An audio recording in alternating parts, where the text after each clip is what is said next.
Hi சிலக்குட்டீஸ், welcome to baby craft and art channel. எல்லாரும் எப்படி இருக்கீங்க? ஓகே, எல்லாரும் ரொம்ப சேஃபாக இருப்பீங்க நம்புறேன். ஓகே, இன்றைக்கி என்ன கிராஃப்ட்னு பார்த்தீங்கன்னா தென்னை மட்டை இருக்கு இல்லையா, அதுதான் நான் எடுத்திருக்கேன். இதை வச்சு ஸ்கெலிட்டன் லீஃப் வந்துட்டு மேக் பண்ணி பார்க்க போகிறோம். இதில் ஒர்க் ஆகுமா ஒர்க் ஆகாதா அப்படின்னு சொல்லிட்டு அதுக்கு ஃபர்ஸ்ட் வந்துட்டு தண்ணியில் இந்த மாதிரி மட்டையை வந்துட்டு கொஞ்சம் ஊற வச்சுக்கிட்டேன்.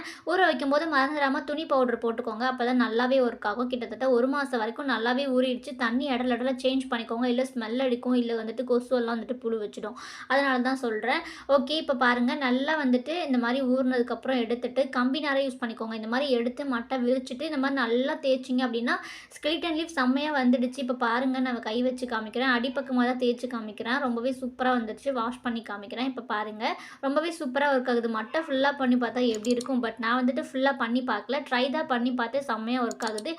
ஃபுல்லாக பண்ணி பார்க்கணுன்னு ஆர்வம் இருந்துச்சு, பட் நான் பண்ணல. நீங்கள் பண்ணி பார்த்தீங்கன்னா எப்படி இருக்குன்னு சொல்லிட்டு கமெண்ட்டில் சொல்லுங்கள். மறக்காமல் லாங் வீடியோ லிங்க் கீழே இருக்குது, செக் பண்ணி பாருங்கள். இந்த வீடியோ பிடிச்சிருந்தா அப்படியே லைக் பண்ணிடுங்க. பாய்.